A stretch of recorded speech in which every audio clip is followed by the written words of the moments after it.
Welcome. My name is Mr. Murphy, and I am going to be teaching you this Unit 6 in Advanced Algebra, where we're going to be focusing on applying some of the concepts that we've learned with logarithms. So let's go ahead and get started with this first lesson on looking at how we could apply logarithms to certain situations like earthquakes and decibel levels. So let's go ahead and get started. So when you're first learning to multiply and divide, remember it often would help you by counting by different numbers. So for example, if we were going to multiply 2 times 8, and you didn't know that your times table, that 2 times 8 would be 16, you could count by 2's and take 2 plus 2 plus 2 plus 2, or keep adding until you get to 16. Keep adding 8 times until you get to 16. If you wanted to take 32 divided by 8, or 32 divided by 2, you'd count how many 2's it takes to get to 32, and it would take 16 2's to get there. Now, when working with logarithms, the way that we would count by 2's is a little bit different. Instead of adding 2 to the previous number, what we end up doing is you multiply by 2. So for example, we'd go from 1 to 2, 2 to 4, 4 to 8, and so on. So an easy connection is, let's say if we had 2 to the 8th power, and you wanted to figure out what 2 to the 8th power was, you would take and multiply 2 times itself 8 times until you get to 256. Now, if you recall from logarithms, if you wanted to know what the log of 32 would be, you'd count how many 2's it would take to get to 32. And it would take 5 2's multiplied together to get to 32. So your answer would be 5. So here we have a visual scale to kind of just compare a logarithmic scale to an arithmetic scale. So you could kind of see the comparisons there. Now, one of the things that I really like about logarithms is their application. So for example, a common scale that you hear about is the Richter scale. And it's hard to really understand when you hear different earthquakes to really understand what that Richter scale really means. Like when you hear about a 5.8 earthquake on the Richter scale versus an 8.7 magnitude earthquake on the Richter scale. So let's look at this example so we could see just how different those two earthquakes would be. So when we're dealing with the Richter scale, the common log, the scale that we're going to be using is the common logarithms, or base 10.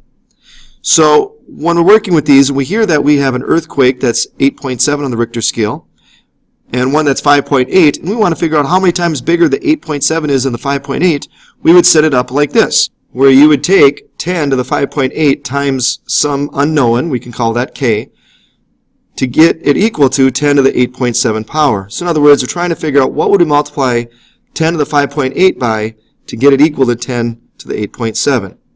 Now personally, if you want to set it up like that, you can. Personally, I like to set it up from the second step, which is where we would, because we're trying to figure out how many times larger one is than the other, so we would divide 10 to the 8.7 divided by 10 to the 5.8.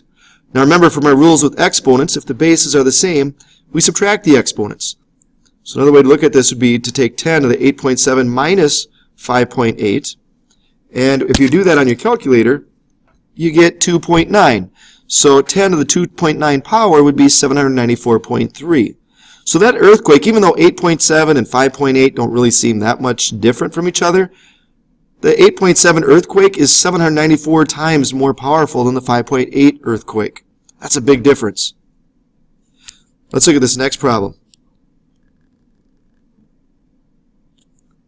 So I want you guys to try this one on your own based on that previous example. I want you to figure out the next two. I want you to do these next two on your own. So I want you to figure out for the first one how many times bigger a 9.4 earthquake would be than a 5.1 earthquake. And then go ahead and do the same thing with the next one, where you're trying to figure out how many times more intense the 7.9 earthquake would be versus a 6.9. So go ahead and do those two on your own, and so pause the video and hit play when you're ready to check to see if you have the correct answer. And then we're going to go through number 3 together. So let's see how you did here. So for this first one, you should have gotten a really large number. Because if you take 10 to the 9.4 divided by 10 to the 5.1 and find the difference in those exponents, we get 10 to the 4.3. And when you do that on your calculator, we get about 19,953. That's a big difference between a 5.1 earthquake and a 9.4 earthquake. Now, during the 1989 World Series, there was an earthquake that hit California, and it was 6.9 magnitude, and it caused a lot of bridges to collapse. If you go on YouTube, you can even see some footage to show what it looked like after the fact. It was pretty devastating, and there was a lot of changes that took place and how bridges were made and how infrastructure was made to be able to withstand stronger earthquakes. Well, there was one that was 7.9 on the Richter scale that happened in 1908. So if you could imagine how much different the architecture would have been back then, if you want to see how many times larger, how many times bigger, more intense, that 7.9 earthquake was in 1908 versus the one that hit during the World Series in 1989, we'd have 10 to the 7.9 divided by 10 to the 6.9, which is a difference of 1, but still 10 times bigger. I mean, when you look at some of the, like I said, some of the video of what happened in 1989, and to think that there's an earthquake 10 times stronger than that one in 1908, that'd be pretty big. Be a pretty big deal. Okay, so let's look at number 3. We're going to have to use our graphing calculator for this one. It says, what magnitude is 2 times stronger than an earthquake with a magnitude of 8?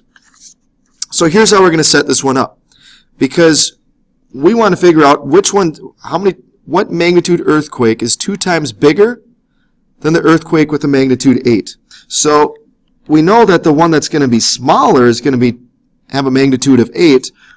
We're trying to figure out one that's going to be bigger and has a magnitude that's going to be twice as big. So we're going to have to solve this equation. Well, on the left side, we have the same bases. So I could set it up like this and say I have 10 to the x minus 8 equals 2. And now what I'm going to do, to be able to do this on my graphing calculator, is I'm going to set this up as a system of equations. I'm going to graph y equals 10 to the x minus 8. And then I'm going to have a separate equation for y equals 2. And where they intersect at, that is going to be the solution. That is going to be the value for x that would work in both of those equations. So let's go to our graphing calculators. So again, the first one we're going to graph is going to be a base 10 with an exponent of x minus 8. And when you graph that, that would be our equation, our exponential equation there. So now we're going to graph the line y equals 2. So I'm just going to hit the tab button to get another text box here to be able to type in another equation. So just type in 2, and now you get this horizontal line. So we want to figure out where do these two equations intersect at. So if we go to Menu, Analyze Graph, and Intersection, this gives me this finger here. I'm going to figure out what, and down over here in the left corner it says lower bound. So I'm going to try to figure out where is I'm going to go to the left of that point where the two lines intersect. And then I'm going to drag my cursor over, and it gives me that intersection is at the coordinate where x is 8.3 and y is 2. And we're trying to find out what value for x would solve our equation. So our answer here is just simply 8.3. So there you have it. Let's go to the next page. Now, the Richter scale is just one scale that's logarithmic. Another scale that we would have is decibel levels. So oftentimes you'll hear, like from a concert or from a sports game, what the decibel level is, or even if you're just listening to music in your headphones and hear different warnings about the decibel level, and maybe you don't understand what those numbers really represent. So here we have a scale showing us kind of what each of these decibel levels would be and what their equivalent would be. So, for example, a jackhammer would be a decibel of 130, which is going to be painful and it's going to be extremely loud, can probably cause a lot of ear damage, versus a whisper would be a decibel level of 30. So for these problems, for every 10 decibel increase, the perceived loudness doubles. So that means that we're going to be working with a base 2.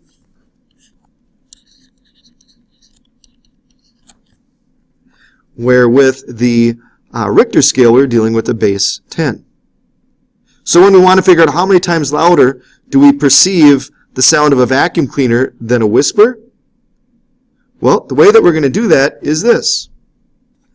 But first we've got to recognize again that for every 10 decibel increase, the perceived loudness doubles. So my first step is to figure out how many decibel increases do we have? How many increments basically do we have? So the fact that if we look at this scale, we can see that a vacuum cleaner is at 70 decibel levels, that's right here, and a whisper, like I said, is at 30. So we want to figure out what is the difference between those two, and that would be 40 decibels. And for every 10 decibel difference, it doubles. So I want to figure out how many increments that would be. And that would be equivalent to 4 increments. So what I'm going to do to figure out how many times more louder that would be is I would use my base 2 and have 2 to the 4th power. And 2 to the 4th power is 16, so it's 16 times louder. So these problems are a little trickier because these are for every 10 decibel increases, it's going to be doubling. So we have to first figure out how many increments are we working with. So let's look at the next example. If it says how many times louder is a jackhammer perceived than a normal conversation, well, a jackhammer has a decibel level of 130, and a normal conversation has a decibel level of 60. Well, if I subtract those two, I get a difference of 70 decibels. Now I want to figure out how many increments that would be. So I divide by 10, and when I do that, I get 7. So there's a total of 7 increments. So I'm going to have 2 to the 7th power, and 2 to the 7th power is 128. So it's 128 times louder. Why don't you guys try this next one on your own? How many times louder is a jackhammer than a loud rock concert? So go ahead and pause the video and work this one out, and then hit play when you're ready to check to see if you have the correct answer. So let's check to see how you did. So you should have recognized that there's only a difference of 10, but you still have to divide by 10, so that's 1 increment. So we would take 2 to the 1st power, so that means that a jackhammer, even though it doesn't seem like a big deal, 2, that still means it's twice as loud. So a jackhammer is twice as loud as a loud rock concert. Now, these are all dealing with what we call the perceived loudness of sound. Sound also has intensity or power. And so for these problems, for every 10 decibel increase, so we have to do the same idea. We have to figure out how many increments we're working with. The power of the sound, the intensity of the sound, increases by 10 times. So that means we're going to be dealing with a base 10 for these problems. But it's still the same problem at the beginning. We still have to figure out how many increments are we working with. So you still find the difference in decibel levels, divide it by 10, because for every 10 decibel increase, the power of the sound increases by 10 times. So for number 4, when we compare a vacuum cleaner and the sound of a whisper, it's still the 70 decibels and the 30 decibels, which have a difference of 40, and 40 divided by 10 is still 4. So we're still dealing with the same 4 increments, except for this time we're dealing with the base 10. So 10 to the 4th power is 10,000 times.